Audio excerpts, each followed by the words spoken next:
Good evening, everyone, and welcome to another episode of Just Another G.I. Joe Show, episode number 18. I am your host, Mike. Fred will not be with us tonight. He's come ill, flu, or he's behind on his honeydew list. I'm not sure which one it is, but Fred will not be with us. Dakota is supposed to be with us, and I've not heard from him, so I'm pretty sure he has fallen asleep and forgot. And so my lifeline today is Rick from Cybercast. So I'm thankful for Rick to be here. Of course, he has been itching for this episode to be up and running. As y'all can tell, we have a special guest with us, Mairghread. You just said to me, I still can't remember it. I'm horrible with names. Mairghread Scott. She is a freelance artist with IDW Comics. She is the current writer on First Strike, which is the Hasbro comics book event of the summer. And she was also on G.I. Joe. But we're going to let her, this is her platform, you know, her soapbox. We're going to let her go off and tell us how she got into it and what she loves about it and what she doesn't love about it. Feel free to ask any questions. But I will say this up front. Out of respect of her being on our show, even though she does work for IDW Comics, she will not be asked upon or given any comments on the Audrey Sitwell situation. Whatever his name is. Yep, Aubrey Sitterson. We will not be commenting anything on the situation with him, and neither will she. Again, that's totally out of respect of her and what she does, and we're here to talk about her book and her accomplishments. So the forum is yours. Well, thanks. So I guess I should talk about how I got to G.I. Joe. So I was actually I was born a little too late to watch the cartoons originally, although my husband had all the Joes. Actually, he and his brother used to play G.I. Joe all the time, and his brother loved Snake Eyes the best and would never let my husband play with Snake Eyes. So my husband, being a very young child, decided to chew Snake Eyes' hands off so that he couldn't hold his swords. It's like as revenge. Nice. But anyway, I first came to G.I. Joe because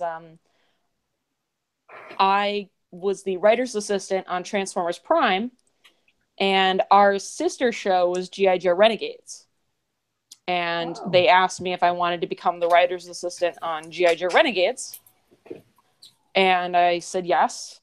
And so that meant that I was, going to the records, going to the meetings, helping, proofread scripts and look up research and stuff. So watched all the old G1 shows, which are fantastic. And also kind of the worst parts are the best parts.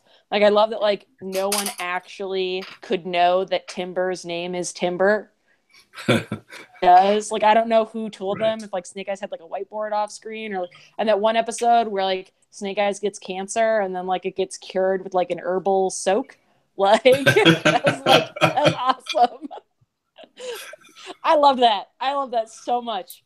But yeah, so after I got done on Renegades, because I'd wanted to write on season 2, I was going to write an episode on season 2. We didn't get picked up, sadly. I had been bugging IDW for forever that I wanted to write G.I. Joe. And then First Strike came along, and they're like, oh, we want to do a crossover with Transformers and G.I. Joe. And they're like, it's set on Cybertron. And my book in Transformers is the book that's set on Cybertron. And I was like, yes, sign me up. And so we signed up. We plotted out a plot. And I'm co-writing that with David Rodriguez, who's doing a fantastic job, and Max Dunbar, who is just killing it with art. When you write a million ninjas pop out of a robot, you feel bad as a person for making someone do that. And then Max is just doo-doo-doo-doo, and you're like, oh my God, this is literally a million ninjas. Good on you, man. That man's a pro.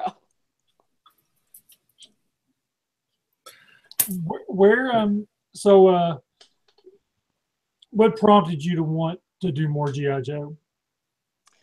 Well, honestly, once Renegades ended, I had really fallen in love with the brand, and I'd never gotten that chance. I got so close, and I just didn't get the chance to actually cross that line. And I especially really love Scarlet. And so it was just always sort of rolling around that, you know, I'd love to be able to do that. And then once how could I not, you know, the book was set in my backyard. It was going to have to use a bunch of my characters.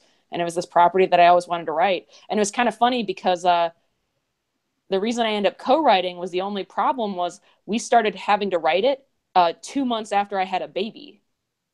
And so they're like, we'd love you to work on this, but you had a baby.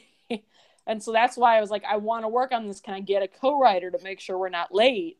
And you know, David Hedgecock and all his mercy was like, yes, great. And so we found David Rodriguez, and he's just he does a great job. It's really nice to be able to write with someone who you're like, you genuinely make my writing better.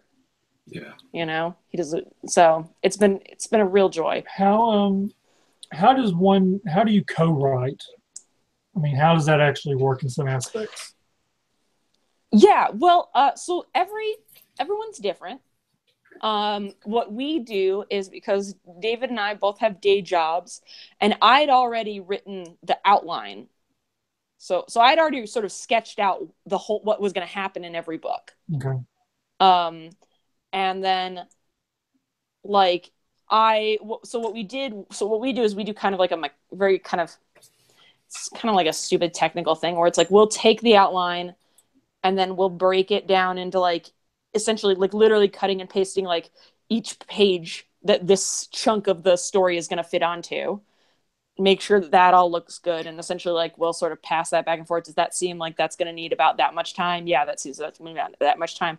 And then what I would do is I would go in and I would write all the action and write, and essentially I would do the first draft, and then wherever I just was a little stuck or I knew that he might do a better job of it, I would just put in essentially like temporary dialogue or temporary action to kind of let him know where I was going.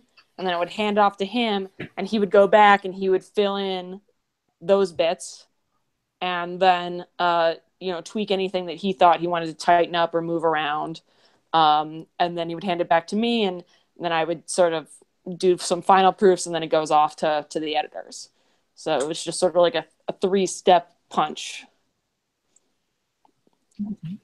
It especially ended up working out because I tend to do a lot of action writing, and David has a really great flair for dialogue, and so he brought a little bit more humor to some of the scenes. So we started sort of leaning towards that, where I would sketch out like, I know I want it to look this way, you know, but like I think we should get like, it's getting a little dark, like can you think of a joke to like throw in here or something like that. So Rick, did you have some questions? Yeah, awesome. I know you do. Go ahead. Yeah, I wanted to go back to just for a second. So you mentioned Scarlet. I want to pause right there, and I want to come back in just a second. But we're talking about like a major female character in the Joe-verse. Now I want to go backwards a few years. The fan-built Transformer, Windblade, who is the city speaker for Titan Metroplex. You've kind of given the city speaker her voice. And you've been there every step of the way with 2 volumes of Windblade that ended up kind of culminating in Till All Are One, which was a 12-issue run and an annual. Can you talk a little bit about what's it been like being that female writer who has blazed a trail in the Transformers brand and had this chance to build a ground zero character like Windblade up? Well, it was really interesting, Windblade, because she had a design, she had a toy, because that was what the fans decided on, but she didn't really have a character. I think they said like they wanted her to be courageous, and that was it. Like, which I mean is a little bit like, I mean that's a good trait to have, but you know, if you're going to be a protagonist, you're going to be courageous at some. I mean, unless you're doing like, you know, Evangelion, I guess he's not great. So we were kind of starting from scratch, and I loved it because you got to look at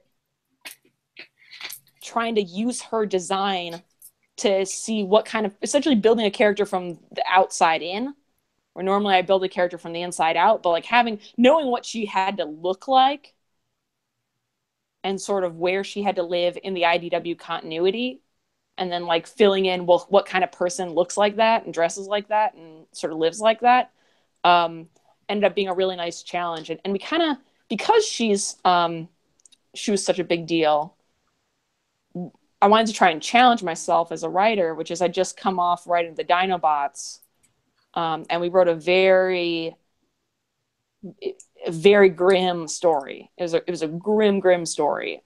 And so I was like, well, can I make a character who's a hero that really has, that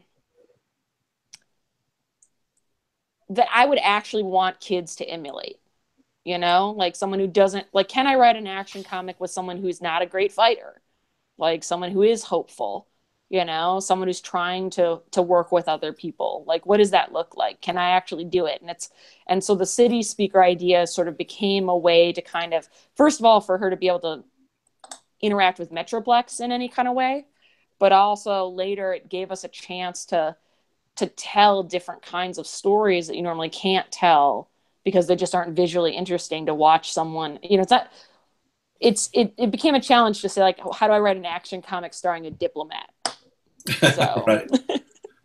And I loved it. I was really glad we got to do 2 great volumes, 12-issue run. The annual is going to come out in December, and tie up our last loose ends. And I'm really happy. Although it's funny, it's Windblade's book, but it's really Starscream who kind of goes through the biggest arc. I wanted to touch on that too. So, you know, I wanted to kind of touch on Windblade and then Starscream.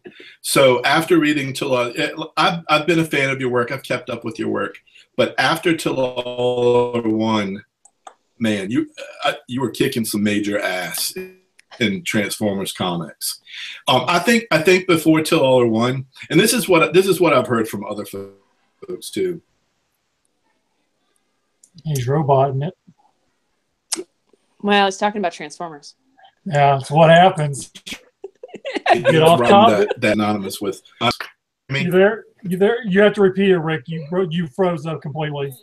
Okay, so what I was saying was James Roberts had kind of become this name that you hear associated with Transformers comics for More Than Meets the Eye, and I think that, you know, it says a lot about the brand and some of the writing that IDW is kicking out with you and James now. Kind of, I feel like those 2 books, 20 books a month, DC books, a lot of DC. I feel like those 2 titles are like the strongest title outside of, you know, maybe Batman is equal to these, which is such an accomplishment. So before I just wanted to mention, if you haven't read that Till All, and you think oh my, you know, and this Starscream is, and it added a new layer to Starscream. He deserves one. So bravo on that. Oh, thank you. Well, so those who aren't, all my G.I. Joe fans who aren't reading Transformers, there's an interesting thing in our book that we had to deal with, which is when we started writing, Starscream runs Cybertron, the dog that caught the car. He's always wanted to essentially run a world, and now he is. And we kind of ended up with this interesting dynamic where we kind of decided, what if Starscream is really good at his job? Person, is that okay? You know? And so there's always sort of this contrast where, like, Windblade is trying to work with Starscream, who's doing terrible things. You know, it's sort of like, does it matter if you do bad things for the right reasons or good things for the wrong reasons? And sort of everyone kind of get in trouble in that. And especially Starscream kind of always gets in trouble because he's a serial liar. And we actually at several points in the book joke about the fact he's like, I'm not even lying, and everyone's just going to assume I am, you know? So really, really nice thread to explore. And he's just a joy to write. I love writing Starscream. Yeah. He's a vicious bastard.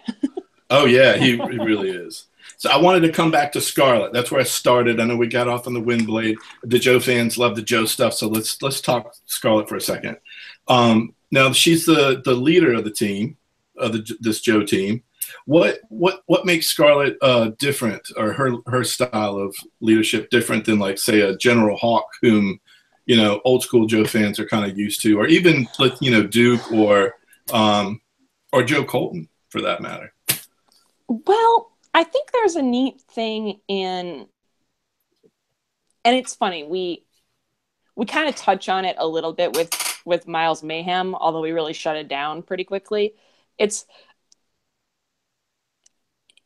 Scarlet is not the girl G.I. Joe, but I think being a woman that came up in the military, sort of a sense of, I think I've always thought that Scarlet would have a sense that she prove that she should be team leader, even if no one says it. You know, that there's a little bit of a perfectionism in her and a striving. You know, at least the women I know that have been in high careers or been in the military, there's sort of a sense that eyes are on you. You know, and that if you mess up, it's going to mean a little more. So you want to be a little bit more perfect.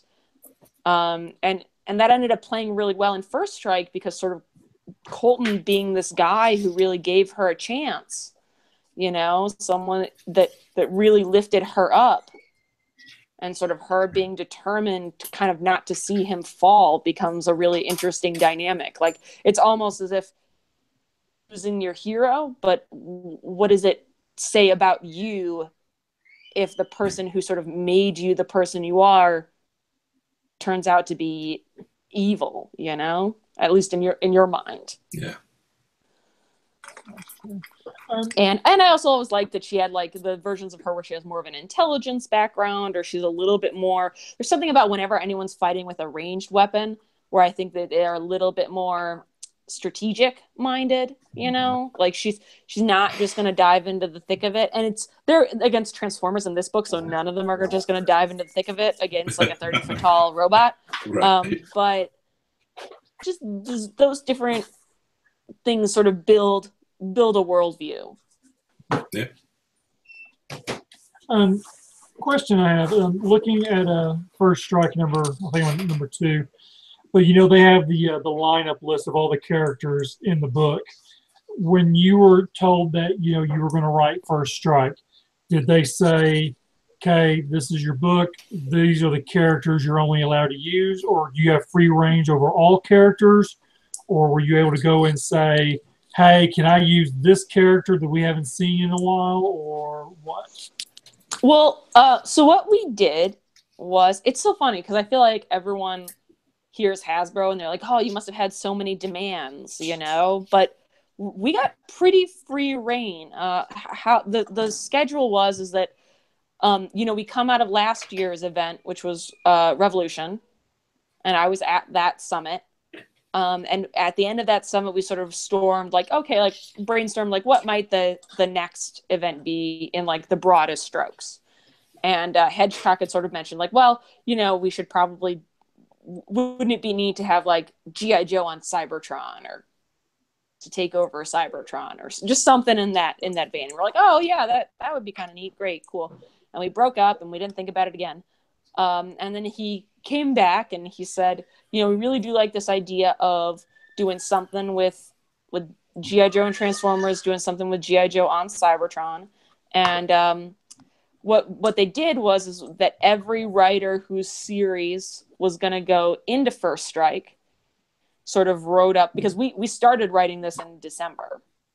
So they all sort of wrote up an outline of where they were going to end by the time First Strike started, you know, and who was going to be on their teams and what was their sort of arc going to be to that point.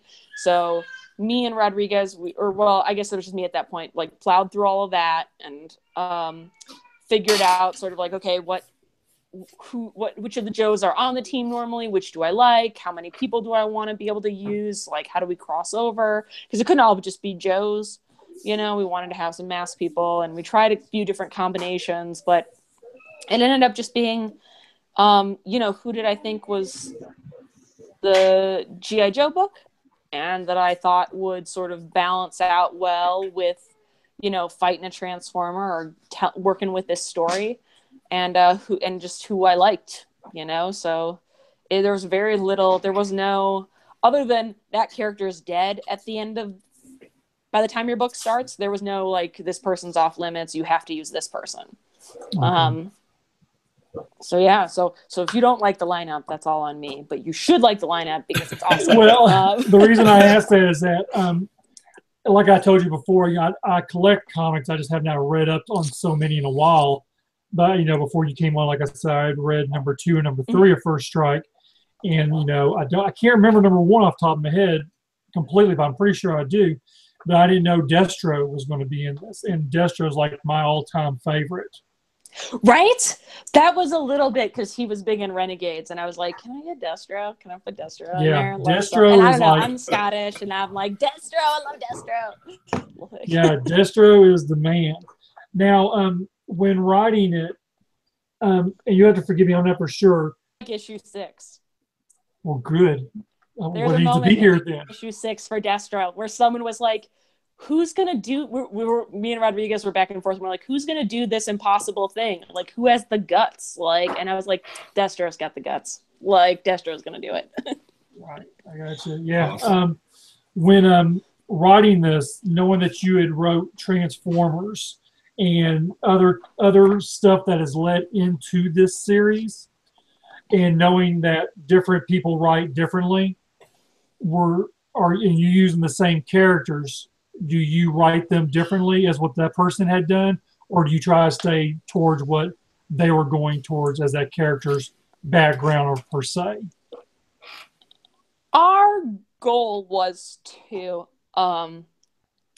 we wanted you to feel like if you were reading the current G.I. Joe book, or you're reading the current Mask book, that you knew that these characters didn't just take a 180. You know? That's what I was asking. Yeah, no, we tried to keep their sort of outlook and speech patterns and that kind of stuff as similar as we could. Okay. Characters where when we started writing, they hadn't had a lot of page space, but we knew they were going to later, or I can't even think off the top of my head who, but so where we kind of had a little bit more sort of feel out what their voice might be, but we really wanted it to feel like, I don't know, I hate reading events where it's like, you aren't reading the book that I'm reading, so I don't know who this person is, but they wouldn't do that. That was like our biggest fear, was that someone would pick it up and be like, I'm reading G.I. Joe right now, and I don't buy that Scarlet would do this at all. Like, so we tried hard to avoid that. Right, so that's why I was wanting to say, I know you had mentioned how some of these have come together in this one, and of course they're all done by different people, so I didn't know how that would actually play a part in it. What is the, because you're getting to work on Victorian's character as well, but not Victorian itself, but as the individual characters, which I don't recall seeing that much separation time between the combiners myself. Well, that was sort of the thing, is that actually, and I don't know, I think I was the first, I think I was the first, because I wrote Victorian in the Combiner Hunters one shot. Oh, okay. Which was when her toy was introduced. Right. And we got to meet all her components. And I never was able to write the components again. And I was really, so that's sort of like where we set up like a burst and like the twins sort of finishing each other's sentences. Right, exactly. And which is not, someone was like Tomax and Zaymot, and it's like, yeah, I know Tomax and Zaymot. They're not the only people that did that. But okay, we all love Tomax and Zaymot, but yeah, so I really, that was kind of, we knew they were going to be around and they had a useful skill set, but also I was like, I get to write them again. I want to write them again, Yeah, that's what I was getting to the point, because like I said, I just literally hadn't been an hour yet that I finished this last book, and I remember specifically reading that, and I was like, now I've read a lot up on the Combiner Wars and all the comics through that, but then I got to thinking, I don't ever recall seeing them split up and seeing this much page time in a comic, as individual characters, because we know them as a combiner. Yeah. In the Optimus Prime comic, Pyra Magna has a pretty big role, but outside of that, when I read First Strike, it was really cool to see the twins get more time. Yeah, well, that was one of the things, is that we knew that Pyra Magna might not be with everyone.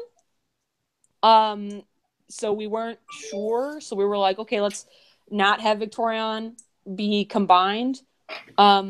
Which also ended up working out well for us, honestly, just because you've already got a lot of scale issues with humans and Transformers. If you put in Victorion, like, you just wouldn't even be able to look at Scarlet. Like, I don't even know what would happen there. I'm sure Max would pull it off, but I'm sure he would cry. And so that just ended up helping us out. And we're like, Pyre Magna's getting a lot of page space. She's getting a lot of time. And so we thought, like, this is a chance to sort of let these other characters shine a little bit. And then you're also included Mask in your how is it, you write Mask characters as well? Are you enjoying that? Well, no, they were lots of fun.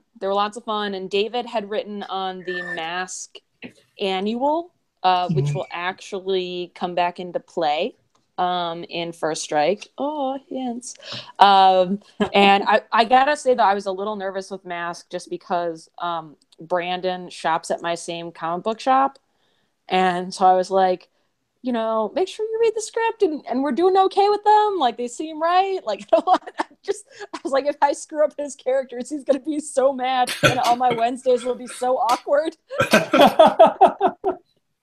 But no, they were really fun to write. I love Matt Tracker and I like Gloria. And I sort of, when we found out that their relationship was kind of over and on the rocks, like, I kind of think that's such a great, I think that says something about you being a hero when you're like, I don't like you, I never want to do this again, but like, if we got to save the world, we got to save the world, and so that's a nice dynamic. I enjoyed working with both of them. I said as if they're real people, which they're not, but I want to jump off the First Strike for a minute. You had mentioned earlier, and it was something I did not know, you had mentioned you did G.I. Joe Renegades and Transformer Prime.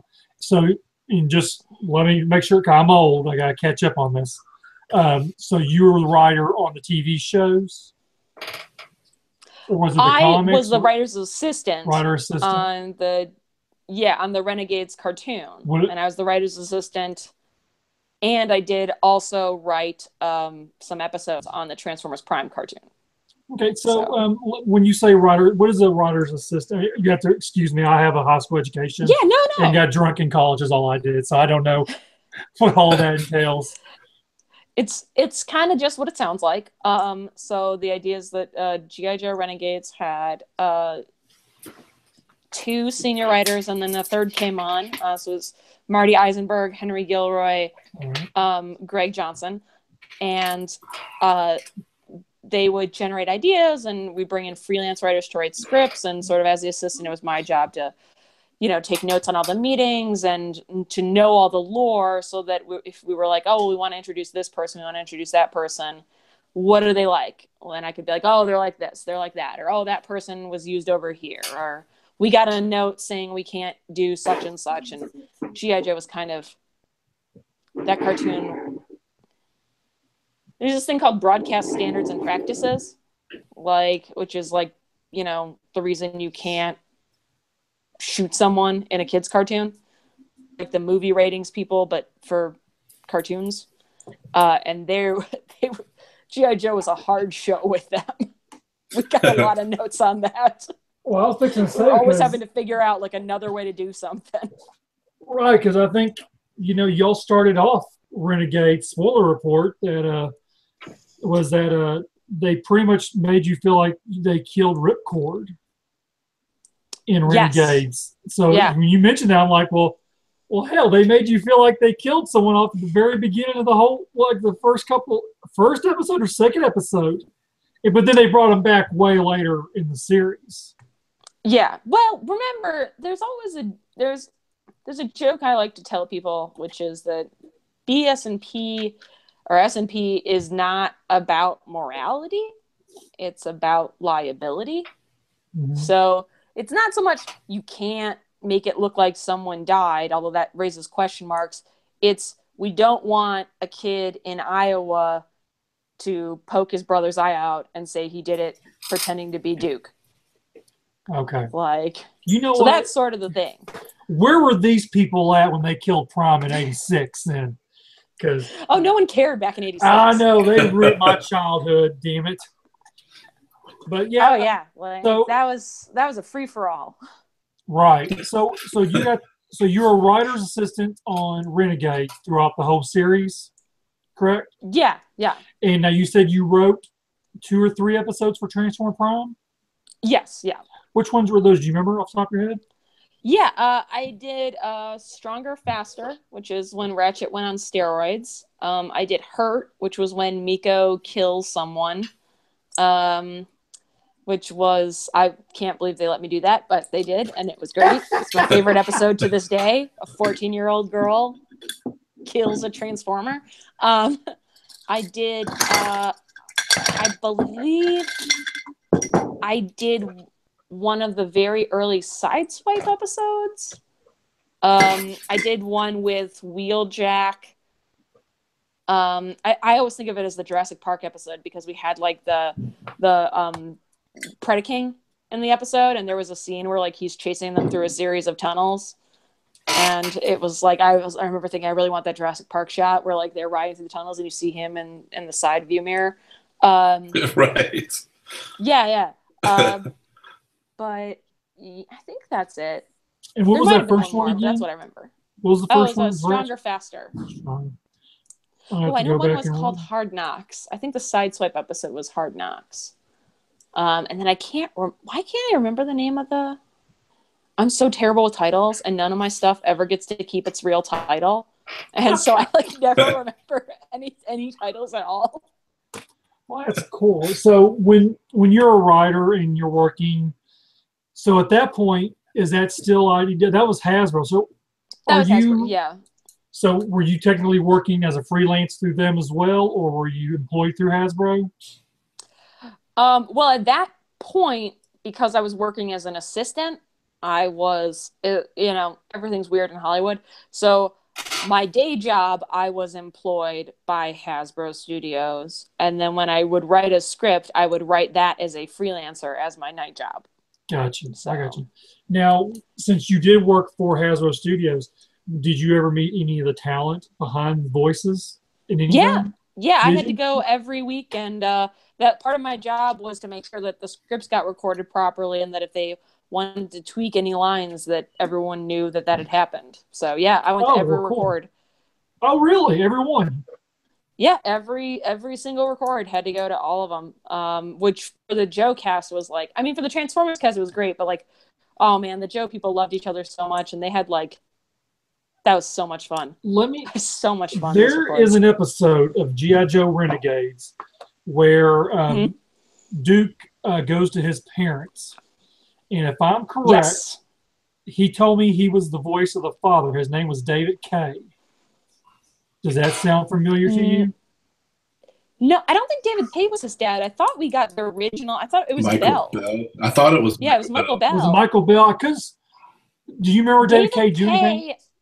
David Kay voiced the Insecticons on Hard Shell. Or at least, he voiced Hard Shell, the guy I murdered on Transformers Prime.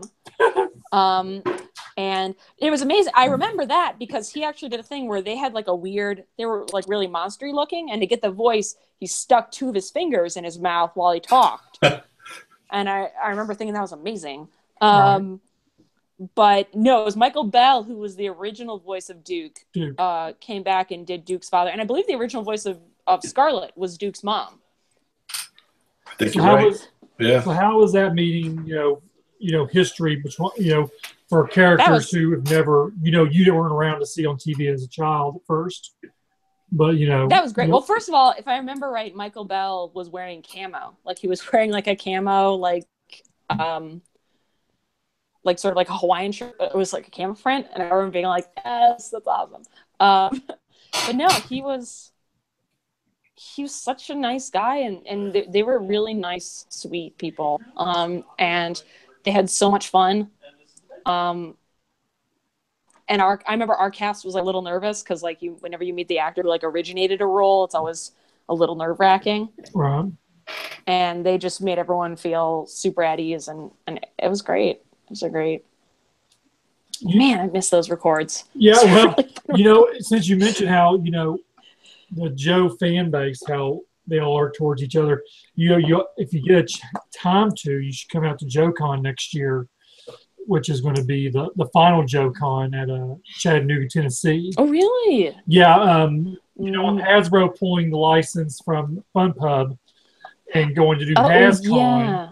So, the story, 2 years ago, they got an extension for JoeCon, and this is the last year. And of course, a lot of us are like, we're praying for another extension, but we don't. I don't think it's going to happen. But it's supposed to be the last one. It's 25 years. Did HasCon? Did HasCon happen already? Did you guys? Yes, we didn't go. How was it? We didn't. No, we don't go. We didn't. We weren't going to Rhode Island. I'm sorry. We were kind of us personally. Me, I guess personally, I was kind of on the fence. Chattanooga's fine, but Rhode Island is... Yeah, Rhode Island. No, I'm not going there with them Yankees. I got to stay in the South somewhere. No, it was just, me personally, it was more of not enough information was put out prior to the event. I felt like, me personally, the ticket price was too high for me to go, and I'm not getting a box of toys in return, which is, when you go to JoeCon and BotCon, you knew what you were getting when you went. Oh yeah, because you get a whole, like, your ticket price includes like a box of, if I remember right. Because I went to a couple BotCons, but I was a guest, so they don't give you anything. What? But well, then you must have went when they weren't, because some of them guests they get box sets. Well, I don't know, comic writers. We're not the voice actors. I feel like I love the voice actors, so it's great, but it can be a little touch and go, right? When you're a writer about what you get, even on the cartoons. Like, I bought most of my G.I. Joe figures. I think it kind of became an issue because we were all near the same Target. And so the Joe crew would like get off work, and like everyone would sort of like, we'd hear that like a new G.I. Joe toy was coming out from the show, and we'd all like run down, and it was sort of trying to figure out if you could beat your coworkers to get the toy. Right. Awesome. On G.I. Joe, how with G.I. Joe playing a big part in the first strike, and there being 2 G.I. Joe comic books outside of this, but knowing that the toy line doesn't exist, do you feel like that hurts the comic sales or people staying interested in G.I. Joe comics? I mean, I can't say. Or do you think that there's comic guys who are strictly comics and there's toy guys who are just strictly toys? I know that there's an overlap, but I don't know that because the toys are still, if there were G.I. Joe toys, at least what I remember of G.I. Joe toys, they were still gearing towards the kids, towards right. a younger marketing audience. So it's not like with Transformers, we had like the collector's edition that were clearly gearing towards adults. And since the comics are all towards adults, even if we're not, it always feels weird to say adult comics because you got to be like, no, not that adult comic, grown up comics. But yeah, I know. I'm an adult comic writer. No, but I don't know that there's as much overlap. I mean, I like G.I. Joe toys, so I'm for more G.I. Joe toys, but I don't know in like a business sense what that means. But then again, I'm not. I collect the toys that I write for, and that I like, and that's it. Like, I'm not a collector. I don't. Like in the true sense of the word, where I'm like hunting down rare stuff and looking for mint or anything like that. Yeah. Oh, thank you. Oh, sorry. I was given a cupcake by my husband. So. So how does he? You said he was a G.I. Joe collector, or he did the toys. Or the toys with the TV series? How does he feel? I mean, I'm sure maybe he's probably kind of excited that his wife writes. The stuff. He was ecstatic. Like when I told him, because I had originally been hired to just be the Transformers Prime writing assistant, and they were like, "Hey, do you want to also do G.I. Joe?" because the two shows were like starting up at the same time, and the head of the two shows were the same. It was the same guy who was like my boss. Right. And he was like, do you want to do both? And I was like, I don't know, that's a lot of work. Like G.I. Joe seems fun, but I'm just not sure. And I came home and my husband was like, you're taking this job. I was like, that's not a question. He's like, you're taking this job right now. So I was like, okay, fine. So he loved it. And then of course, from then on, it's like every time I would tell him like, oh, I'm going to go to a story meeting. We're thinking of new ideas. He'd be like, oh, you know, who's a cool G.I. Joe? And he just float different names. And I feel like my job is his dream come true because he doesn't have to do, you know, I love to bounce story ideas off him and break stuff, but he's always like, he gets to add all of the Joes and the Transformers that he loved and make sure like they make it in there somehow. Okay, that's all I was just fixing to ask you. Does he get to hear behind the scenes of, this is what I'm thinking about doing. What do you think I should do, honey? Well, I think you should go and do this, this, and this. And, you know, I mean, so I'm just kind of curious, does he kind of play a part or does it give you insight or kind of an idea of what, you know, or ideas? Oh, yeah.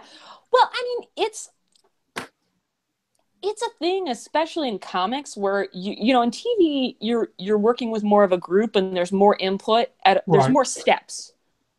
Input along the way, but in comics you're a little bit more alone and you want everything to be kind of really flushed out with your editor before it goes to your editor, you know.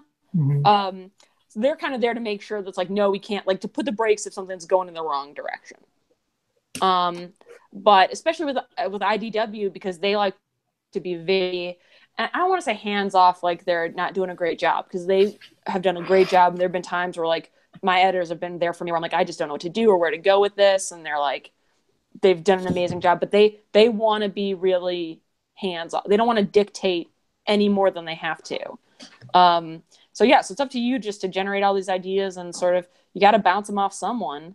And so my husband is my sounding board, and I'm always sort of running up to him. It's like, well, what if we did this? What if Scarlett felt this way, you know? And it's funny, my brother-in-law he was in the Army, and now he's in the National Guard. And so when I found out I was writing First Strike, I was like, hey, Joe, do you just want to like chat like a bunch about all your military experience? Like, just, you know, talk about the last 10 years. How's that been?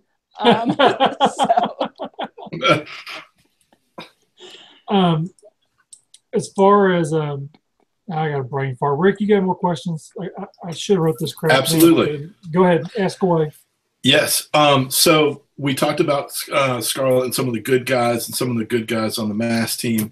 Let's talk about villains for a minute. So for folks that haven't picked up, but they're getting ready to, or maybe they are just hearing about it, in First Strike, can you kind of give us just a little overview of kind of the villains that are in there and where they're all from? Yeah. So I think the most important thing with First Strike is that sort of our main crux is that Scarlett thinks that Joe Colton, the founder of G.I. Joe, is trying to destroy all of the Transformers. And she's not sure why. This is obviously very out of character for him. Is he brainwashed? Is he being blackmailed? Is it even him? Is it someone pretending to be him? And so that's a big driver in the story. And we come to sort of find out, she has a little bit of a spoiler. We come to find out that, you know, Colton has enough experience with these Transformers that he just doesn't think that there's any way that Transformers being involved on Earth doesn't end in all the humans being killed. You know, they're just sort of too big. They're too powerful. They've always been at war. Like, if we are going to be connected to them, at some point it will destroy us, just kind of period. And so in his mind, he's not a villain. He is going to do this thing that he believes will save the world. But he knows that the Joes are probably not going to go with him on this. And so that's why he turns to our bad guys, or more traditional bad guys, and it's sort of a beg, borrow, and bribe these different disparate villains. So there's Shazraella from Micronauts, and there's Destro, and there's Miles Mayhem, and who else shows up? The Storm Shadow, and a few other people. Dr. Mindbender shows up. Yep. to help him launch this assault on Cybertron. And all of these sort of villains are in it for themselves and in it for their own personal reasons. But it was very important to us that if Joe Colton was going to, quote unquote, go bad or maybe go bad, he needed to see himself as doing the right thing. And we as the reader needed to see where he was coming from, you know? So yeah. Rick, go ahead. But we do get a lot of humor though. Like especially there ended up being a lot of humor with Lady Storm Shadow, like Storm Shadow, who's now a woman, ended up being really funny, like in her own sort of weird way. And there like became this running joke that like no one likes Miles Mayhem. Like everyone in this group hates Miles Mayhem. Yes, fixing to say, because that's what I was reading earlier, was there towards the end of number 3, how they're all sliding down these ropes and Mayhem's running his mouth and Storm Shadow cuts his rope. Yeah. And there he's like, are y'all not going to do anything about this? Just get up and shut up and get going, you know? And stop. It ain't no pity party, buddy. Yeah. I mean, which, by the way, go back and look at that panel where everyone's going down those ropes. And this is the panel that I knew Max was a good artist. I knew Max was a great artist when he drew that panel because everyone is going down. All he needs to do is draw people going down ropes. Characters is going down the rope in a different way that says something about their character. You know? Like, Destro's got like perfect climbing form. Right. Storm Shadow's going down in that classic sort of acrobat style. Like he took the time in this scene, which didn't need to be a big shot or do that, to make sure that he wasn't just communicating the movement. He was still making these people feel like they had personality in everything they did. And you're right. You know, that was something I noticed when I read it, was that when I remember specifically saying that, now that you point that out, was that they all look different in their coming down. And then you get to the point to where they cut Miles down. He has to fit. But that was, I mean, we just wrote like they all go down ladders, you know, they all go down ropes to the bottom. Like, now your process in writing the book, how long was the process? Was it knowing, you know, and then you got a co-writer with you? What was the, you know, you said the last book was slated to come out. When did you tell me it was? The last book is going to come out the end of October, I believe, issue 6. Issue 6. So you had worked on it, and y'all started back in December, was it? Yeah, we started in December doing the initial proposal. Okay, so when was the final proposal? I mean, how long of a time frame were you talking about? We finished issue 6, I believe, a little bit after San Diego. So probably we finished writing issue 6 of July, maybe. Okay. So, yeah, that sounds about right. Or yeah, end of July, beginning of August. Issue 6 actually, because it was the final issue, it took a little bit longer to write than a couple of the other issues, so we really wanted to nail down the end. So, Ricky, go ahead. I got to read something here. Yeah. As far as, and this could be, you know, this could be Transformers or G.I. Joe, but is there a character that you haven't gotten a chance to put some writing to, that you've thought about, or something that if the right person was in front of you, you could kind of pitch your idea? I was so miffed I didn't get to write Baroness. I wanted to write Baroness so bad. So she's not in this book at all. But she is not in this book. I guess that is a spoiler. She's not in this book. Although honestly, if she came in at this point, like, that would be like a whole deal, you know? Like, everything's already going. So I guess that's not too big a spoiler. But no, she's not in the book. She's not in. But I freaking love Baroness. And not just because she's a dark-haired lady with glasses. See how well she played that, Rick? But yeah, that was well done. But especially because it was her Baroness and Destro. Yeah. Yeah, if there was a Joe I could write, which is funny because she's not even a Joe. She's a big part of that world, though. she's a big part of that world, I'm not even ashamed to say it. I like her and Destro. I want them to be evil and in love together. I think they're great. I could tell there was some love for Destro, too. Like, was it issue number 3 that just starts with 2 Iron Grenadiers kind of like talking? It's like the first panel. Yeah, pretty much first panel. I was happy. First panel in, I'm like, Iron Grenadiers just kind of, doing their thing. I don't see that. Yeah, they often, have the whole little.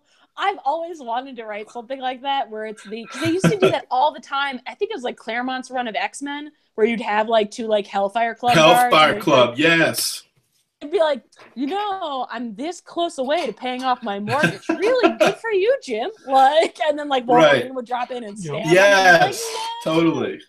There's this podcast called Jay and Miles Explain the X-Men, and I think they actually made a term for it where it was like they named 2 of them, and so they're like, no, like Martha and Steve, what's going on? Right. But yeah, so when we were writing this, I was like, we've got to do, like, first I got to have Destro's Castle, and I really want to do like a page of just like Iron Grenadiers, like, well, at least we're not getting stomped by giant robots, and then right. When I saw that too, when I first opened it up and saw it, because Iron Grenadiers is my favorite by far, and the gold-headed Destro and all them, And when I saw that, and then like you're saying, when I was reading it, I was like, that's pretty good, and the big explosion behind them and everything. Although the one thing I don't think we got it in, but I have always wanted to do some joke, and it's not even original, but I just want to do something where someone insults Destro by calling him like a disco ball-headed, space pimp. And like Pimp Day Destro. Right. And I don't think we ever got that. Well, just because there's something like, it's like if you ever look at like original Mindbender's costume where he's got the effing like banana hammock, like it's like a wrestler. Like that takes like Destro's got like it's slit down to his pants, like his shirt, and he's got this silver bald head, and it's just like there is a level of chutzpah that it takes to walk out of the house dressed like that, and he pulls it off very well. But it's like that's so ripe. Someone's got to say something about that someday. Like, very true. Now when you're talking about Destro, there is a figure called Pimp Daddy Destro, right? Is there? Oh yes, there is. I totally forgot. Yeah, he has the maroon and like cheetah look pants on him. Yeah. Gold. I love that. I mean, like I said, Destro is my favorite figure hands down. And I don't got every one of them, but I got a good chunk of them, and I got both of those, the gold-headed one and the silver-headed one. Do you like where he's got the head that's just like his head silver and like we don't talk about it, or do you like where it is more like he's wearing a mask, like a real mask? Like, yeah, I guess it's more of a probably like his face. It's like it's all like not a mask, but like it's him, which it is him. But it's kind of like I don't think of it as a mask. I think of it as his head. Yeah, I'm with you on that. There's been so many different ways that they've done it, like take the G.I. Joe movies where it was pretty much on the original James, it was like the Iron Mask, but then when the older one became, it was the nanonites, that was the actual face, and it was pretty much his face, and that's what I like about it personally. So, yeah, I mean, I've always liked it. I don't know what it is about them. I mean, maybe it's because we're both bald. I don't know. Rick, if you got more questions, fire away because I think I've already asked all mine. I feel like we got some really good ones in. Can we ask you like kind of what's next for you, or exactly. After First Strike, are you planning on staying in at IDW? Are you doing more creative? I know you do some creative. Like your own creations as well. Like, was it Toil and Trouble? I know you do some of that. So can you just talk about kind of what's next, what else you have going on, and are you sticking with one of the Transformers or the G.I. Joe brand or any new brand or? Well, so as of right now, I'm working on a creator-owned series that has not been announced yet. So hopefully, knock on wood, that's something that happens soon. This will be the annual that's coming up. Will be the end of me writing Transformers comics, at least as far as I know. Although I'm always game to do more, but that's just,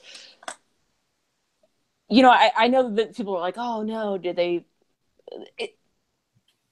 That was the right end for that story, and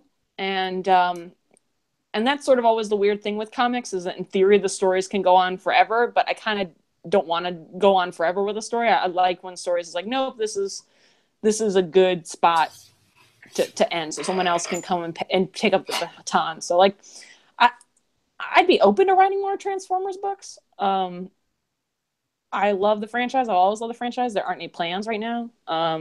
Not any plans for anything else at IDW right now. But that's something I'm totally open to. That could always change. And you said the annual is December, around December time? Yeah, the annual is December. Yeah. Okay. So I'm done writing that, and that's being drawn right now. So, but that's it for now. And the thing with comics is that everything is always very you just get a call out of it. It's like, go, we gotta go. Give me a pitch. We're going. But right now, because I got kind of busy with TV. So that's taking up most of my time right now. Are you currently doing a TV? Do you want to talk about that? All right, so I haven't watched RID. I haven't been watching RID, but I knew writing a few episodes, right? I did write a couple of episodes. I did write a few episodes of RID, and I consulted on the first season of RID. Yeah. Okay. But it's funny. The thing about animation is that it takes about a year to make an animated episode. Jesus. Or a little longer. So it's because I think RID is still airing, but it's like I finished writing RID like a couple of years ago. Like So I came back for one episode that I think just aired recently. And that was really fun. That was really neat. But mostly I've been working on Guardians of the Galaxy, that cartoon. Okay, cool. So season 3 is coming out for that. Okay. As far as First Strike, did you do anything of the one-shots, or did you strictly do just the main 6 issues? No, I wasn't involved in the one-shots at all. The only thing we were kind of involved in is because John Barber was our sort of story consultant on the First Strike, just because John knows everything about IDW continuity, so he could tell us exactly who was what where, and he was there just to make sure we didn't say anything stupid. And but we did, like, his backup issues, we did talk with him and work together a little tiny bit on that, just because they linked in so directly with our story. But in terms of the spin-offs and the one-offs, that was IDW basically did what I talked about earlier in reverse. So they gave all the other writers the outline we'd written about what was going to happen in First Strike and let them figure out where they wanted to connect in. So they worked on their own. All right. Well, great. Well, we do appreciate you taking the time to come with us today and telling us, and we enjoy it, and hopefully this gives some people some outlook. And if you're interested in First Strike, the first 3 issues are out currently at your local comic book store. And the series will end up in the end of October, issue number 6. And there are a lot of other books included, one-shots.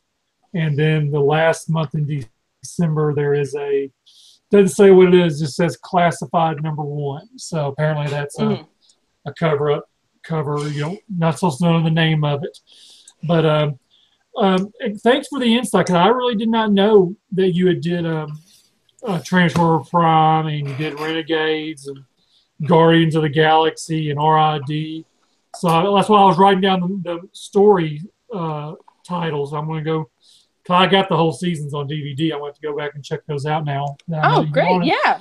Kind of like I said, I did not know. And the one you mentioned about Miko killing a Transformer, I remember that. I specifically remember that episode. I'm definitely going to watch that one again now.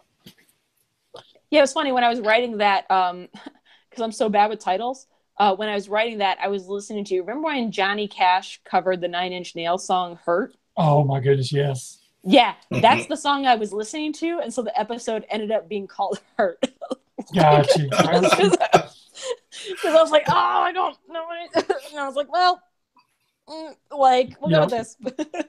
Yeah, I totally understand it, because when we do these podcasts, you have to come up with titles, and last week me and Rick were the only ones on our other show called Galactic Gumbo, and we couldn't think of a title of anything.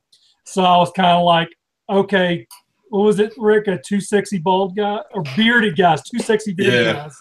It's what we went with. Rick's like, I'm not bald. I don't know what you're talking about. Well, I meant bearded, and then of course his wife said something on Twitter about it. And I was like, well, Rick went with it, and she goes, Rick said it was all your idea. I said, well, Rick wasn't saying no about it at all. When my wife saw it, she looked across the room at me. She's like, what is this? And she raised her eyebrow up. It was pretty funny. Yeah, if you've never been to a convention, you need to go when Rick is there. His wife is a trooper. I say this so much because she will stand in line, wait for him to get there in time. She stands outside and guards his toys with an inch of her life, ready to scrap down and stab somebody with a 9-inch heel of hers. Yeah, she's See, pretty my awesome. husband's the same way now because he's got to have the baby. So if I'm at a convention, he's got to sit there like hovering around while I'm signing with the baby, Now, do you do a lot of conventions now still, or? I took some off once I was like super pregnant, and once we had the baby, we took some off. But I'm pretty much back to my normal convention schedule. So I'm going to be at New York Comic Con, and I'm going to make a big announcement at New York Comic Con. I'm very excited about. Cool. And I'm going to be at Emerald City, and then normally I also do WonderCon in San Diego. So those are my normal cons that I go to. And where are you based? Are you in the Central, the West, the East Coast? I'm in Los Angeles. You are in Los Angeles. Okay, great. Yeah. All right. In North Hollywood. Hollywood, look at you, North Hollywood. Which sounds like the fancier Hollywood, although I guess it kind of is because Hollywood's kind of a shithole. But really, it's on the other side of the mountain, and they also were bad with naming things. And they're like, I don't know, I guess we're North Hollywood. Right. It's like here in the South with, so different parts of the areas changing over the years. Like in Little Rock, it's called West Little Rock, Southwest Little Rock, and this Little Rock. Now it's kind of like, well, now we're renaming Southwest Little Rock to Little Mexico, and we're going to call West Little Rock the new ghetto, and we're going to call North Little Rock, don't you dare go over there whatsoever of an inch of your life. So yeah, I know how it is, how people just change names on you. So, but again, we do appreciate you coming on. We really do, and we will definitely be checking you out for New York Comic Con for your announcement, and glad to hear about that. And and I'm enjoying, me personally, I am enjoying First Strike, and one more quick question. Who is your favorite G.I. Joe character of all time? Oh my god, Quick Kick. Which one's that? Okay, hell, she named one I don't even know. You know who Quick Kick is. You know Quick Kick. He's in First Strike. He's a martial artist. Yeah. Oh, okay. No, I love Quick Kick, but also mostly because in my mind, I always wanted to write him as like, just like a rageaholic, where like he was just like he was like a kung fu master who was like a rageaholic, and it was like, dude, you can't kick everything, like that's not the answer. He was just like forever like kicking shit, like, which is just a terrible reason for someone to be your favorite character. But I was like, oh my god, Quick Kick. All right, cool. Too funny. Well, great. Well, thank you so much again for coming on, and we really appreciate it. And thanks for giving us some insights on the book. And hopefully, people who are watching or will watch later in video form will definitely get on that bandwagon of First Strike. Yeah. It's we designed it to be a cohesive story all on its own, and you don't have to know all of the lines to enjoy it. And so hopefully people think it's accessible. Right. Yeah. So everybody, if you're looking for it, definitely hit up your local comic book store and get you a copy of it. Again, we appreciate you coming on, and look forward. Hopefully have you again later on in the future. Sure. Thanks for having me. Yeah, it's a real pleasure. All right. I'll talk to you later, guys. Thank you. Thanks again. Bye. All right. For everyone else who's still here who wants to hear two old bearded guys talk, again, if you're just now joining us, that was our interview with how do you say her name? Mairghread. Who? Mairghread Scott. Mairghread Scott. Yeah, very good. There we go.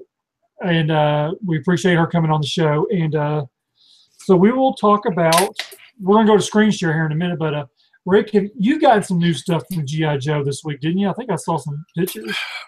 Yeah, some of it I've opened, some of it I haven't. I mean, I've been trying since JoeCon, I've been getting a few things every week. I got some Night Vipers, some vintage Night Vipers. I did get some stuff I haven't taken pictures of yet. Barbecue and the original Roadblock. I'm just filling holes. I think I've got like one more figure to fill 1982 to 1984, and then I'm working on 85 to 89. I've got a lot of those. I think I'm gonna. I wanted before next JoeCon. I wanted the 82 to 89 finished. That's kind of what my mission has been. So I don't think I haven't got anything new Joe in at all that I can think of. Just there's nothing here locally to sell, to buy from at all. G.I. Joe. The only thing I picked up today was 2 Obi-Wan Kenobis back here for somebody. Yeah. Which in my personal opinion, I think is just once I look, it's cool, so badass. Man. Yeah. Well, the picture I sent you, if you noticed, it was in the sunlight and it kind of like glared up a little bit. Like it brought it out. Like, man, that's pretty awesome. I almost went in there and bought me one for myself. Yeah. But the Black Series exclusives, even though they're hard to get and there's way too many, as we've talked about, that one I think might be one of the best ones that I've seen. I can't wait to see it in person. After all I went to about 4 or 5 Walgreens, I guess, and that was the only one that had, and they had 6 of them, and they were all on the top shelf, so they had no home for them at all. I mean, it was just, I barely saw it up there. I just had a glance, and I saw this blue box. I'm like, what's this? And then I looked at it like, oh, that's an Obi-Wan, and nothing. I went to 1, 2, 3. I went to 6 Walgreens is what I went to. 6 Walgreens, and that was the only one that had. I mean, Walgreens around here are like every 3-4 minutes there's a Walgreens, pretty much. It's like this Walgreens is completely redone their toy section, and the 1-2 minutes down the road hasn't even begun to even think about doing it. It's crazy. So. Yeah. All right, let's see here. We're going to talk a little bit about some stuff on his tank. Hopefully I'm doing this right. You have to tell me if I did it right. What do you see? Scarlet Strike Force. Okay. Destro, yes. All right, this here is the G.I. Joe Prom 1 Studio Destro, James McMullen Destro 25 statue, which, if you follow us on Cybercast, we've talked about the Prom 1 Studio statues for Beast Wars, such as have we talked about the new Megatron one, or is that probably our next episode? I guess. I feel like they showed some new stuff. I think we've talked about it before briefly, but I think they showed some new stuff or finished stuff or whatever. Right. So these are some pictures they put up of the Destro, which. I had to find the price point again, but the price point was there's different price points on them, but I think the highest one was like $800 for this thing. Yeah, I think you're right, somewhere in there. I mean, don't get me wrong. I mean, again, I love Destro. I mean, Destro is just the I don't know. I just out of all the G.I. Joes, he's my favorite. Bad guy altogether. Yeah. He's really good. I like Zartan, Firefly, and Destro. They're my favorite. But I think the statue looks good. I just don't, in my world, $800, I might. Money.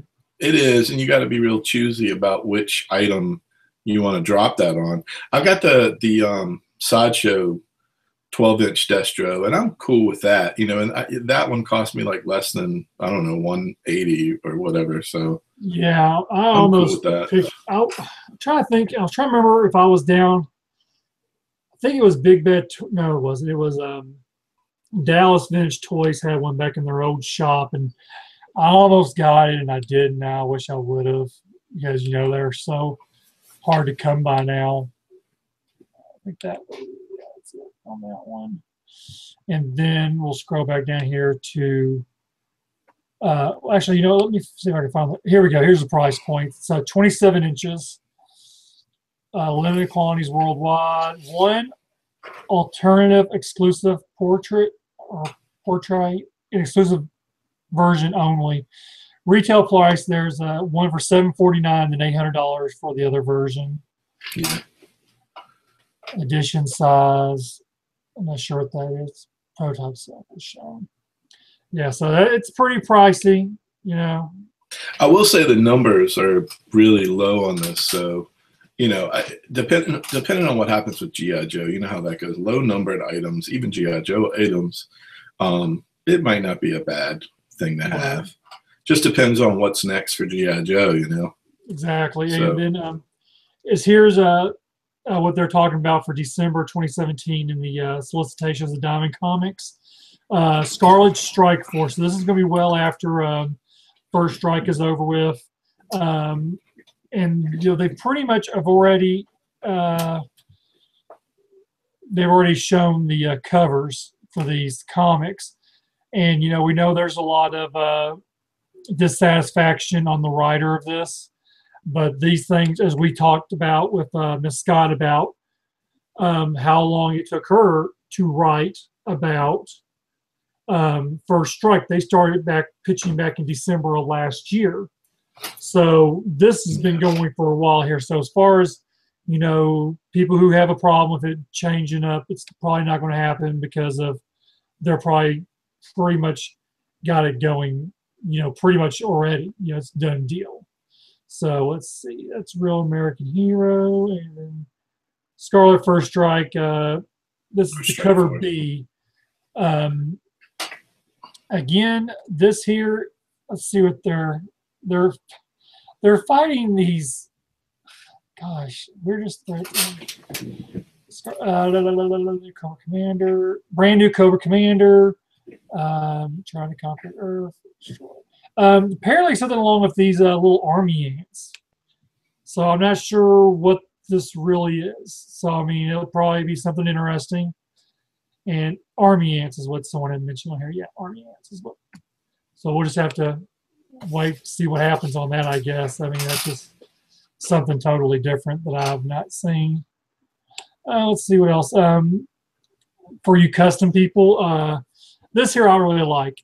Custom, and we see a lot of people do this here where they customize a box and put the G1 character in there along with their favorite G.I. Joe character. And you have a Fire Bat, which is really out of one of the G1 Seekers with Destro in there as well, which is pretty cool. I've seen this happen with there's been a G1 Optimus Prime in all green colors and trailer with the G.I. Joe logo on it, and has Duke in the box with it. Again, this is something totally different that's done out of the wild. Here, is someone else in here with us? Hello. Yeah, Primal Pudding's here now. Yeah. Hey, so what are we looking at here? This what are we looking at? This is on the His Tank forums. This is just a G.I. Joe custom box set that they usually post up here.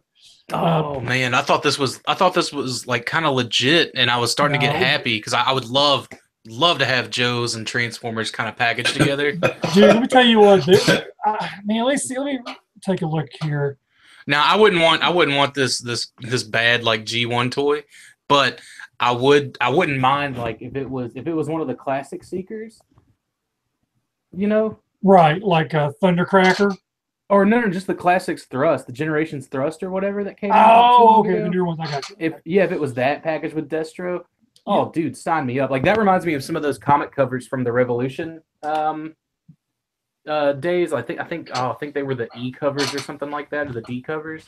Yeah. Like they had like Prime. They looked like an MP10 Prime with Scarlet or something crazy like that.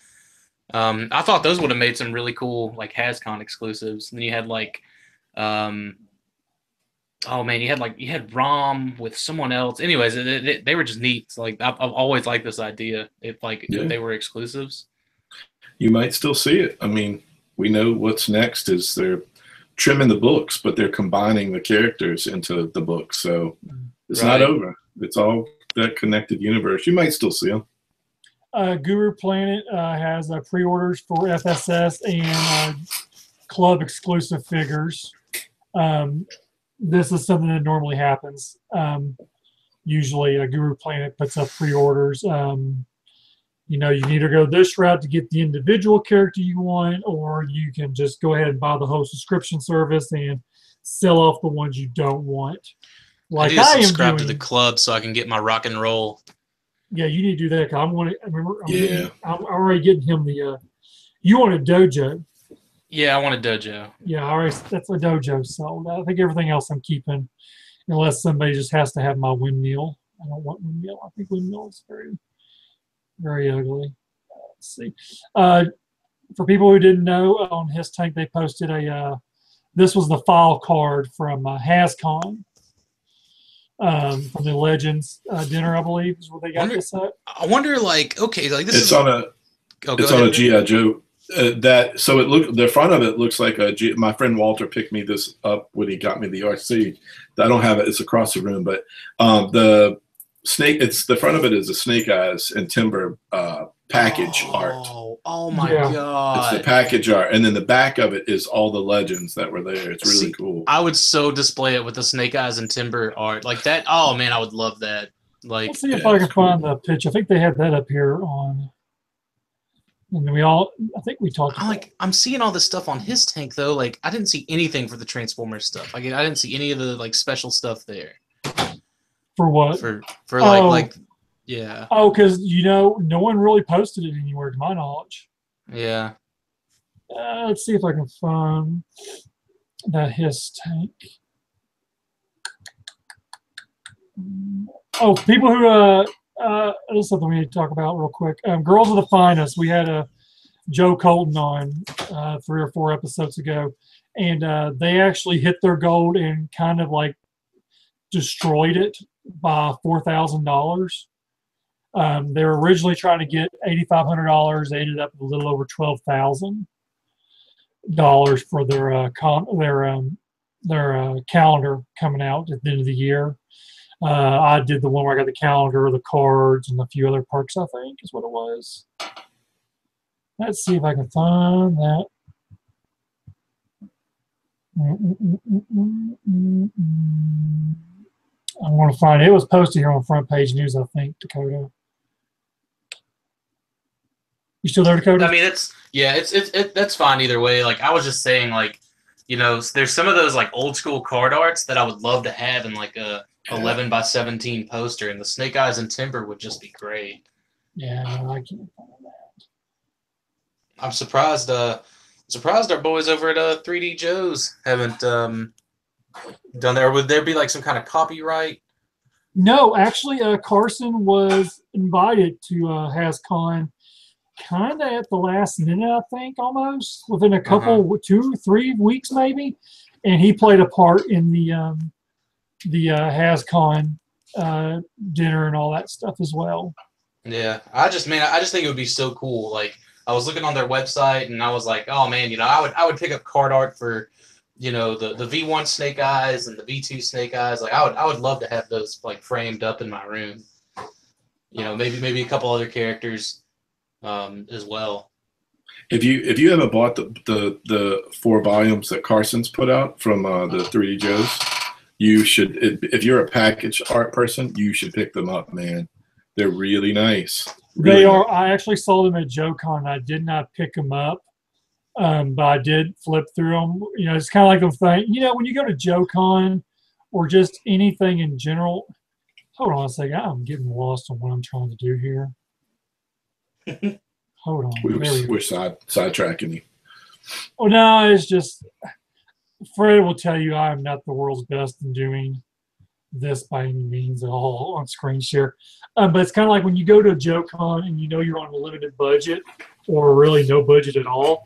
It's kind of like you have to nitpick on what you want to get. So you have to walk around the damn room 10, 15 times before you pull the trigger on what you're going to buy. And I know those books were on the list. And then Dan's books it was the 3 3/4 books by Dan. He did a Kickstarter not too long ago, and I got one of his books. I need to get the rest of his books as well.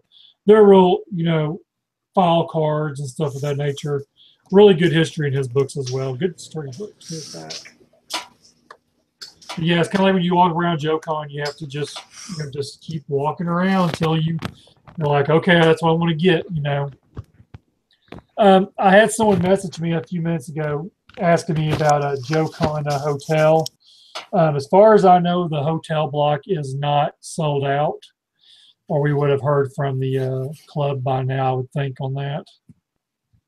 And if you're still looking to book or not, go to G.I. Joe Collectors Club and then click on the G.I. Joe Con logo and then go. Yeah, as far as I know, they haven't listed anything else yet as far as anything changing on that. So we're all good on that. Cool. So any teases or hints on what the set's going to be, the final set? A lot of people are speculating Red Shadows because of the logo, but I mean, you can't. Everyone tries to base stuff off the logo, thinking there's a hint in the logo, and they've said before that usually they just don't get hints in the logos. It's just the logo. But it's they're celebrating 25 years, which is their 25th convention of having the Joe brand. Which, unless something changes, it will be the final one. Right. So I know I'm going. Rick's going, and you're thinking about going. I didn't know if you you had you got them connects. Just didn't know if. No, I don't know nothing. They don't like me. Oh, come on, man. No, they don't like talking to me. They hear my name, they cringe. Whoa. It's gonna be cool, man. Like I'm definitely looking forward to it. I'm definitely like counting, pinching my pennies and putting back. So yeah, I know that feeling also. Well, I know that I am trying to get Savage to let me do the podcast panel, or he didn't do one last year, and I'm about, look, dude, I'll do the last one on Sunday when everyone is gone. Just let me have it. I don't care if it's just me and Fred and Rick in there watching us. That's all I want.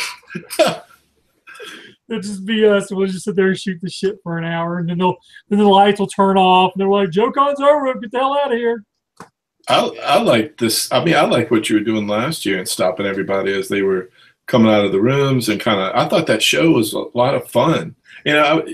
Just as a viewer, I watched it later because I was only on for a few, and then I went back to the room. But I watched it later, and I think it was a good way to kind of give the people that can't be there a little bit of the experience and just talk through it when you're live and stuff. I like that approach. Yeah, I do like the live approach instead of coming back and especially editing it and taking something out. Why I'm thinking of it, for people who know. The cosplayer, his name is he goes by Skinny. He has a lot to do with the Dreadnoks puppets videos. He did a video, I can't remember how long, it was last year, I think. But I did post the video up on the Facebook page, just on our G.I. Joe Facebook page. It is called, what's it called? Hold on, I got it right here. I think I know what it's called, but I don't want to butcher it while I say it. So I thought, In the Dreadnoks. But I can't play it because I'm sure copyright issues. But it's called In the Dreadnoks. It's kind of like, it starts off with the Dreadnoks dancing to an old 70s song, maybe. I'll just turn up a little bit, maybe. Yeah, I'll hear it. Yeah, a little bit. Yeah, it's a pretty cool little video. I mean, if y'all get a chance, check it out. Go off, damn it. There we go.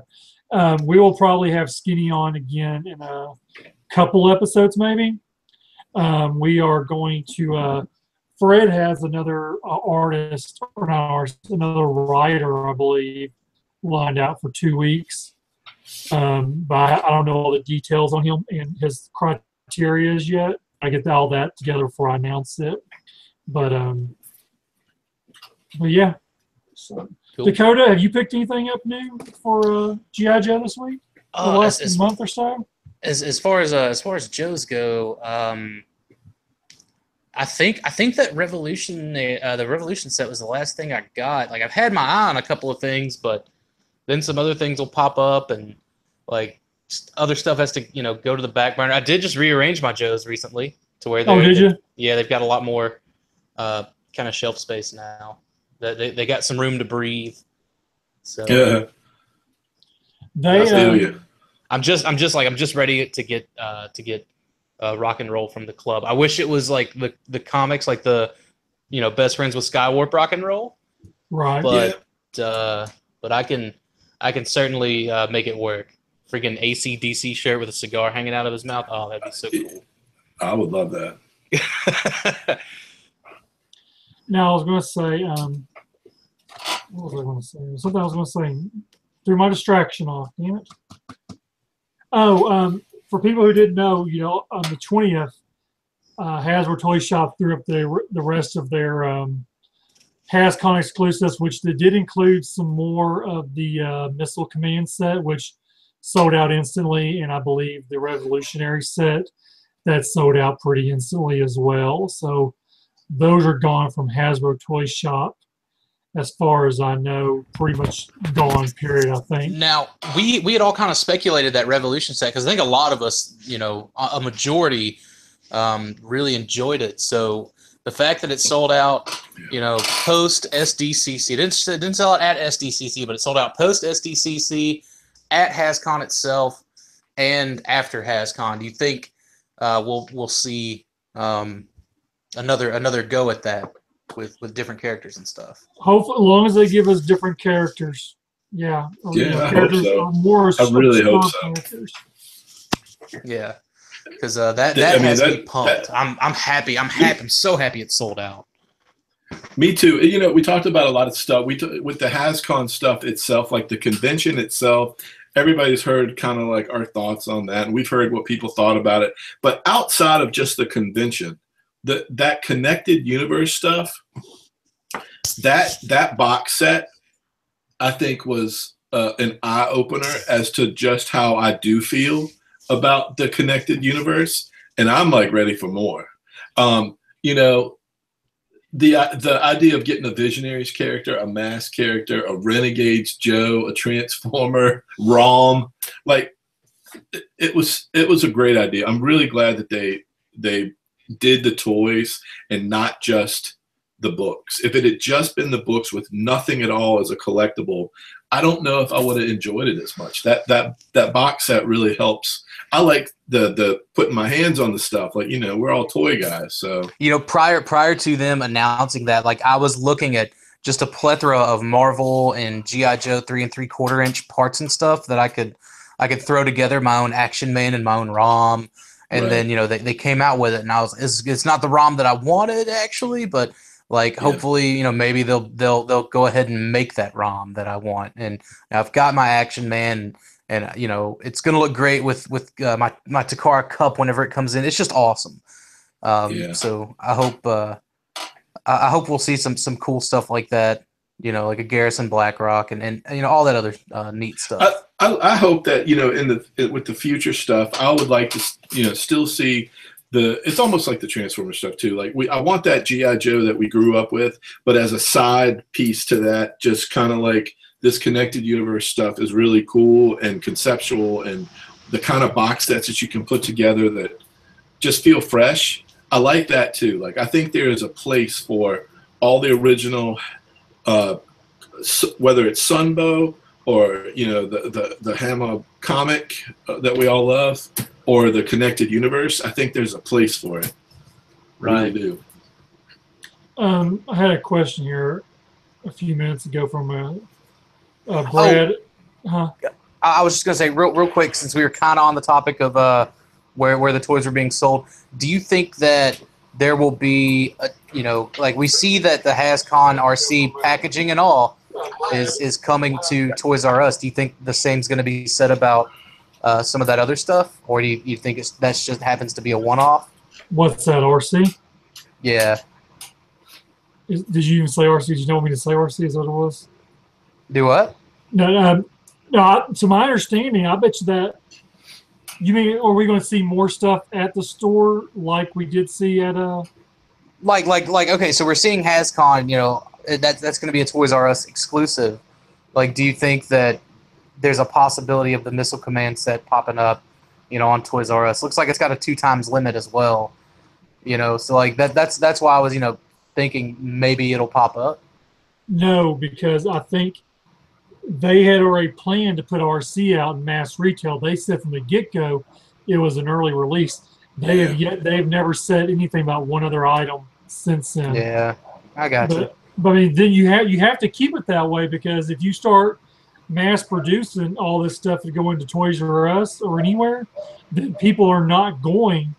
They will make it a point not to go to HasCon, to San Diego, or to purchase on Hasbro Toy Shop, because they know that there's a possibility they'll get their local Toys R Us. Yeah.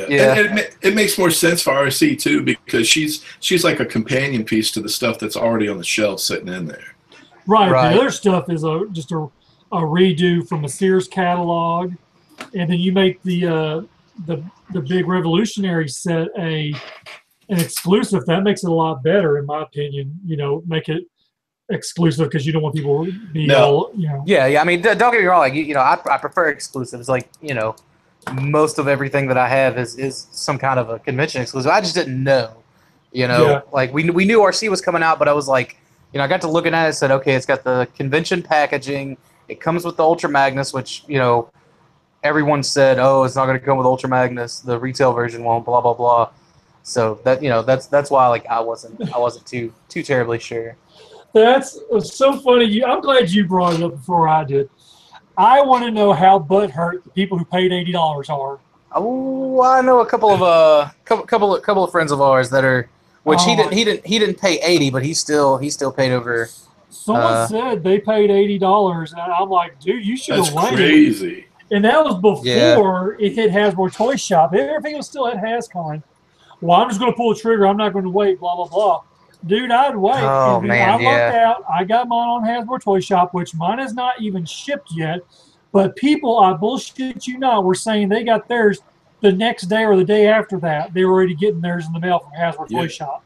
I got. You told me about Rex. I got that today. It's only been a few days. Shut your mouth. Are you serious? Yeah. I already got my Rex today. He's beautiful. But Rick, you live pretty close to Rhode Island, so that's not fair. But that's not fair, because you live close to Rhode Island. You know, you live close to them. I wanted the RC. I wanted it for my Optimus Prime / you know, shared universe shelf, and you know, I didn't get it. And I was like, that's fine. I'm not paying a cent over $24.99 plus shipping. It's just, you know, I'm just not going to do it. So I missed out on HTS. Then I saw where it was up on Toys R Us, and I was like, well, great.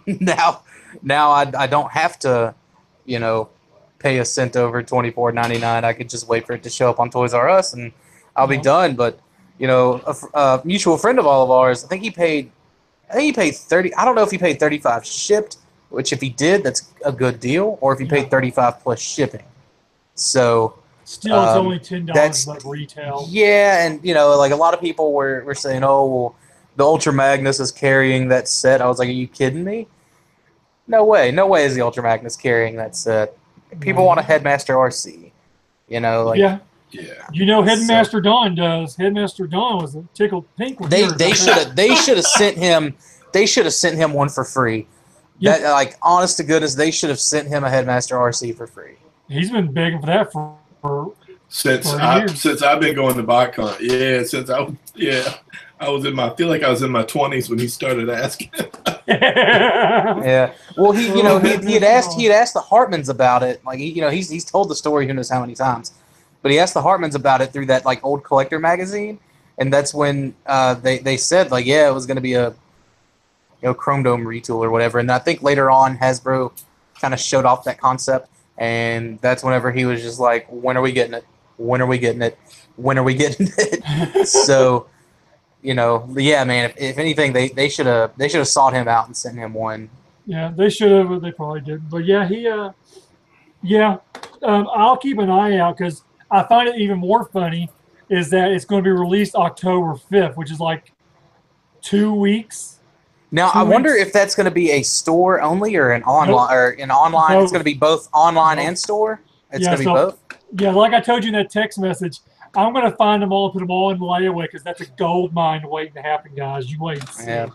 Mark my words. If it's in store, holler at your boy. But I just click the notify me when it's in stock thing on the website. So, That's fine. Let me know if you get it because if you don't, then I'll just I will strictly if I see it in the store, I'll call you and get it taken. All right. Yeah, that'll work.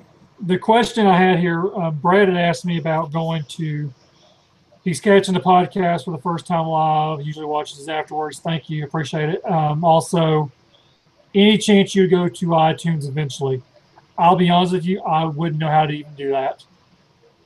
This is all I know how to do, and that's it. I've had so many people ask me about going to Podbean or iTunes. There's a way you can go to iTunes and set it up, and I believe it's all for the most part kind of simple. Like I don't know how to do it. The two of the other shows that I do are available in that Podbean and iTunes audio format, but like I don't handle that, so I don't know. Yeah, it's something I'd have to look into. I've just found it easier and more my old age knowing it's easier to do it this way, but yeah. That is something I have looked or wanted to do. I like them being live, I don't know why, I just do, I guess. I know some podcasts do. Especially when it's a very visual show like this one is, the video form makes sense. But at the same time, audio listeners can just follow along, go into to his tank or Google or whatever. Yeah. So I've had a few friends tell me that they listen to the YouTube, on their way to work and stuff like that. They still they hit play and they still listen to it. So right, I've done it many times myself. It's not like any of our shows or Patreon type situations either. Like we get together and talk about this stuff for fun. This is not a paid kind of gig thing either. So. Damn right, I ain't paying y'all jack shit. Oh man, I wish we could get some sponsors. That way, like let me handle their plugs. Just conveniently insert them. I think I've got a knack for that. I think we need to find out. We need to get a hold of Paul. I bet you Paul know how to do all that, Mr. Optobotomus. Yeah. No, I meant like not like plugging like Big Bad Toy Store or any other kind of like actual toys, but like plugging Gillette. The best a man can get. I'm not shaving. I don't know what you're talking about. Wait a minute. This isn't going no, man, look at no, Mike. Look at the top of your head, man. You tell me those aren't some fine Gillette razors taking care of that dome. Hilarious. Yeah. All right, we're gonna call it there because we are really going off topic, and but we did have a good show. I'm sad that Dakota missed most of it. Yeah. But I'm glad he popped in. It's always fun to have Mr. Puddin on with us. But you can catch me for sure next week on the Hex channel for Cybercast and Galactic Gumbo. I know Rick will not be there because it's what is it, a wife's wedding? It's a wife's sister's wedding. It'd be weird if my wife was getting married. Oh, Polygamy's okay in Virginia now, huh? Yes, I won't be on any shows next weekend. And then and next weekend's TF-Con weekend too. Ooh. Yeah, so I'm pretty sure we will be doing a TF-Con coverage on Cybercast. I would think. Usually that's how he does it. Isn't that right? Yeah. I think so. He'll have, unless Dallas or Penn State's playing next Saturday night, we'll be on the show. And I know I talked to Hex a few weeks ago, and I've talked to Pia Ben, whom we've had on the show Galactic Gumbo before. He's willing to come on and do kind of like a post once TFCon's all over, he'll come in and he's going. And he said he would talk to us and come on the show and talk about what he thought about the event and all that stuff. All right, cool. We look forward to that. And now, Dakota, will you be on next week? Man, like somebody quit at work, and that's whatever I told you. Like I had to close last night, and then I had to work open today. That's why I missed the whole show. So okay. My schedule has me to where I'm working day shift next Saturday, but who knows? Gotcha. Okay. Well, it might just be me, Josh, and Dalton. Unless he's working, then it might just be me and Josh. And Josh might say, I ain't doing it with you by myself, so we'll just postpone it. Who knows? Oh, if it's you and Josh, then my two dads doing their podcast. Shut up. All right. Well, you can find me on Twitter as BotconFan1978. Rick, tell me where they can find you at. Yep, you can find me exclusively on Twitter as Shattered Glass Jazz. And Primal Pudding. Blah, blah, blah. I'm Dakota. Who cares? That's where you can find me. Who cares? They don't give a shit. All right, guys. We'll be back in 2 weeks, and appreciate it. See y'all later.